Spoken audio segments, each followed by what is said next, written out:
आपके भाई ने एक संकल्प लिया था कि कितने जुनैद और नासिर को मारोगे, घर घर से जुनैद और नासिर निकलेंगे। तुम कितने दलित और मुसलमान को मारोगे, घर घर से बच्चा बच्चा संविधान लेकर इनकलाब का नारा लेकर निकलेगा।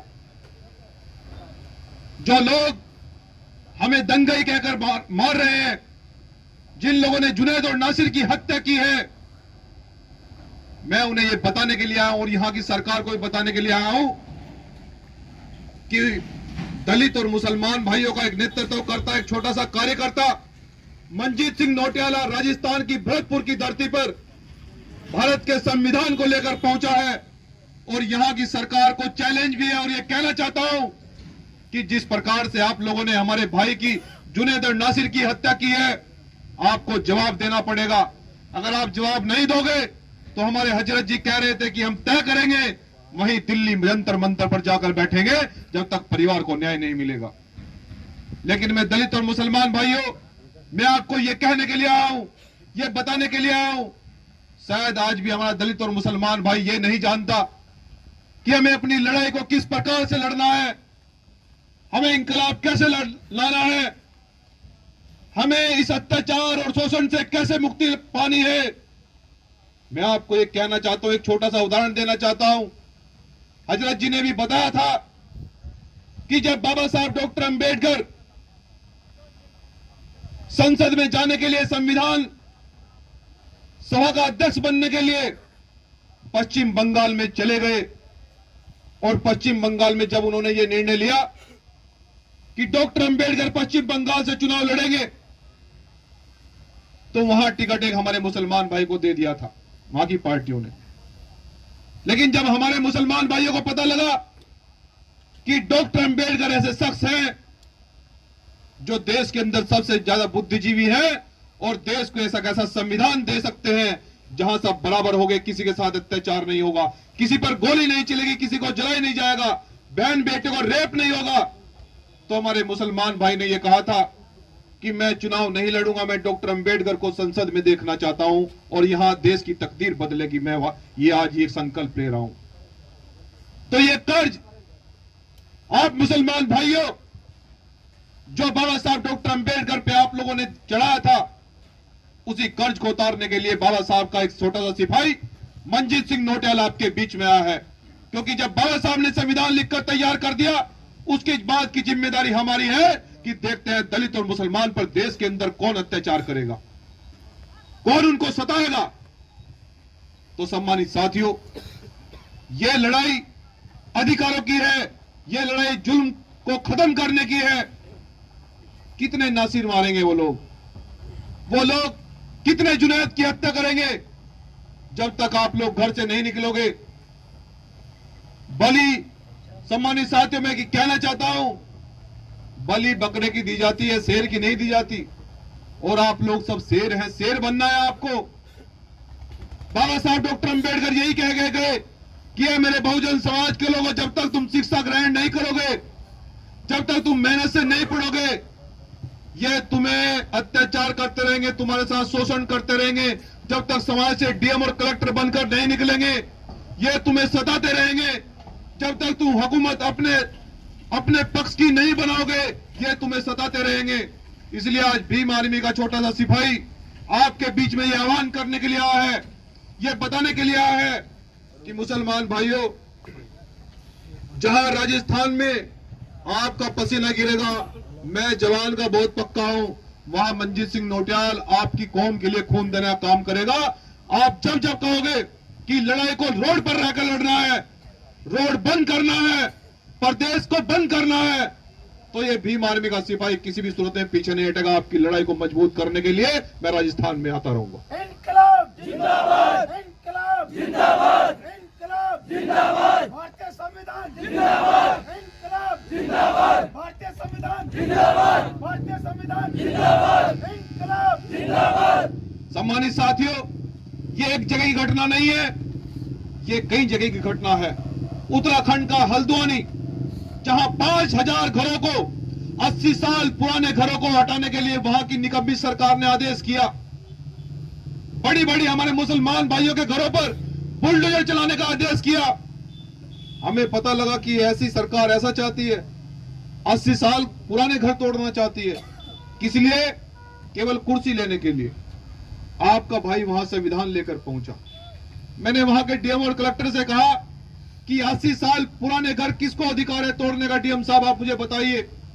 और अगर सत्ता का नशा है, अगर सत्ता गरूर है, तो यहां जनतंत्र है, ना अधिकारी को सोने देंगे और ना नेता को सोने देंगे अगर अत्याचार हुआ। सम्मानित साथियों, उसी दिन आदेश सरकार को वापस लेना पड़ा। मैं ये बात आपको इसलिए बता रहा हूं कि ये संगठन, ये आपके भाई आपकी लड़ाई को पूरे देश के अंदर मजबूत कर रहे हैं। हमें किसी पार्टी से कोई लेना देना नहीं है। हम तो केवल सामाजिक स्तर से आपकी लड़ाई को लड़ना चाहते हैं, सामाजिक आंदोलन से आपके हक और हकूक की लड़ाई को मजबूत करना चाहते हैं। इंकलाब चाहते हैं कि यहां मुसलमान का नाम देखकर उसे मारा न जाए, उसे पीटा न जाए, उसकी दाढ़ी देखकर उसकी हत्या न की जाए, दलित को यह सोचकर कि उसको मटकी छूने पर न मारा जाए। यह वही प्रदेश है जहां कभी मटकी छूने पर मारा जाता है, कहा जहां कभी झूठा गोरक्षा मुकदमा लगाने पर मार दिया जाता है, कहा कभी झूठा एनकाउंटर करा दिया जाता है। इसलिए मैं आप सभी मुसलमान भाइयों, दलित भाइयों, मैं आपसे ये कहने के लिए आया हूं कि हम लोग जवान के बहुत पक्के हैं। जहां आप लोग खड़ा कर दोगे, ना पुलिस की लाठी से डरेंगे और ना गोली से डरेंगे और ना सरकार के मुकदमों से डरेंगे, लड़ा जाएगा। इसलिए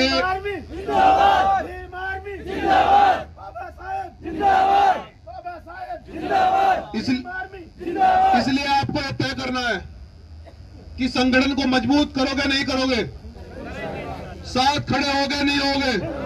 हाथ खड़ा करके बताओ, इस लड़ाई को लड़ना चाहते हो? नासिर और जुनैद के हत्यारों को सबक सिखाना चाहते हो? नासिर और जुनैद आज के बाद कोई नहीं मरेगा चाहते हो? हर घर से जुनैद निकलेगा, हर घर से नासिर निकलेगा। इंकलाब लाओगे तो लिख लो राजस्थान के लोगों, आज के बाद ना कोई नासिर मरेगा और ना कोई जुनैद को मरने देंगे। ये वादा करके जा रहा है आपका भाई आपके बीच में। और अभी हमारे हजरत साहब कह रहे थे कि हमने राष्ट्रीय अध्यक्ष जी से के बिना पूछे ये निर्णय नहीं लिया कि हमें जंतर मंतर पर जाना चाहिए नहीं जाना चाहिए। ये निर्णय मैं हजरत जी पे छोड़ता हूं, क्योंकि दलित और मुस्लिम और जितना भी हमारा बहुजन समाज है, मैं निर्णय नहीं लेता हूं। समाज के जिम्मेदार लोग निर्णय लेते हैं। अगर आपने ये तय कर दिया हजरत साहब कि जंतर मंतर चलना है, ऐसा कोई प्रदेश नहीं बचेगा जहां जंतर मंतर पर जहां से लोग नहीं पहुंचेंगे। ये आपसे वादा कर रहा हूं। आप तय कीजिए इस लड़ाई को, आगे बढ़िए। आप अपने भाई के को आदेश करिए कि इस लड़ाई को देश के लेवल पर लड़ना है, हमें जंतर मंतर पर चलना है। मैं फिर से कह रहा हूं कि सबसे आगे आपका भाई खड़ा मिलेगा जंतर मंतर पर भी, खड़ा मिलूंगा वहीं पर ही। लेकिन ये लड़ाई मैं आपको, खासकर युवाओं को, बुजुर्गों को नहीं, खासकर बुजुर्गों को नहीं, युवाओं को यह कहना चाहता हूं कि कब तक इंतजार करते रहोगे कि अगला मौका मेरा है, कि अगला मौका मेरा है। कब तक इंतजार करोगे? अब इंतजार नहीं करेंगे, अब भी इंतजार करते रहोगे। और एक बात कहना चाहता हूं खासकर युवा साथियों से, आहों से पत्थर पिघलेगा इस धोखे में मत रहना। आहों से पत्थर पिघलेगा इस धोखे में मत रहना। कोई तुम्हें अधिकार लाकर घर देगा इस धोखे में मत रहना। ये हुकूमत वो हुकूमत है जो खासकर दलित और मुस्लिम को टारगेट कर रही है। और आप सभी लोगों को यह भी बताना है, मैं खासकर युवा को इसलिए कह रहा हूं कि आप लोग, कोई व्यक्ति ऐसा नहीं है जो मदरसे में नहीं जाता है, कोई व्यक्ति ऐसा नहीं है जो स्कूल में नहीं पढ़ रहा है। कब तक अपने इतिहास को नहीं जानोगे? क्या आप नहीं जानते कि जब देश की आजादी के लिए सबसे ज्यादा अगर बलिदान दिया तो सूली पर चढ़ने वाले सबसे ज्यादा दलित और मुसलमान थे? कब तक इस इतिहास को आप दबाए रखोगे? कब तक इतिहास को नहीं जानोगे? जो 2% लोग हमने 98% तो अंग्रेज देश से भगा दिए थे, लेकिन 2% रह गए हैं, वही हमारे साथ में अत्याचार करते हैं जो 2% देश में रह गए हैं। अब उनका इलाज करने का वक्त है, लेकिन उनका इलाज कैसे होगा? हाथ में संविधान लेकर हमें निकलना है। जब भी अन्याय अत्याचार होगा, घर घर से दलित और मुसलमान का बच्चा हाथ में जब संविधान लेकर निकलेगा तो प्रधानमंत्री तो क्या राष्ट्रपति को भी ये कहना पड़ेगा कि भारतीय संविधान हाथ में है, मेरी औकात नहीं कि मैं टच कर दूं इन लोगों को, क्योंकि भारतीय संविधान से बड़ा कुछ नहीं है। मैं आपसे ये कहना चाहता हूं दलित और मुसलमान भाइयों कि आपको अपना इतिहास को, अपने बुजुर्गों को, अशफाकुल्लाह खां साहब को, अब्दुल कलाम साहब को आपको जानना होगा, बाबा साहब डॉक्टर अंबेडकर को जानना होगा और उन नमक हरामियों को यह बताना होगा जो दलित और मुसलमान भाइयों पर लगातार हमले कर रहे हैं, उनको मार रहे हैं, मटकी चूल्हे पर मार रहे हैं, कि हम उस देश में रहते हैं जहां गंगा यमुना की तहजीब शुरू होती है। हम उस देश में रहते हैं जिस देश को आजाद कराने के लिए सबसे ज्यादा सूली पर चढ़े थे तो वो दलित और मुसलमान थे। ये आपको जब तक आप नहीं बताओगे, जब तक आप अपने इतिहास को देश के अंदर प्रचार प्रसार नहीं करोगे, जब तक आप लोग जहां आप लोग मदरसे में जो जिस कमरे में आप बैठकर पढ़ते हैं वहां अब्दुल कलाम साहब की और बाबा साहब की फोटो अगर नहीं लगाओगे, उन लोगों को इतिहास पता लगने वाला नहीं है। वो हमें कमजोर समझकर मारते रहेंगे, दबाते रहेंगे।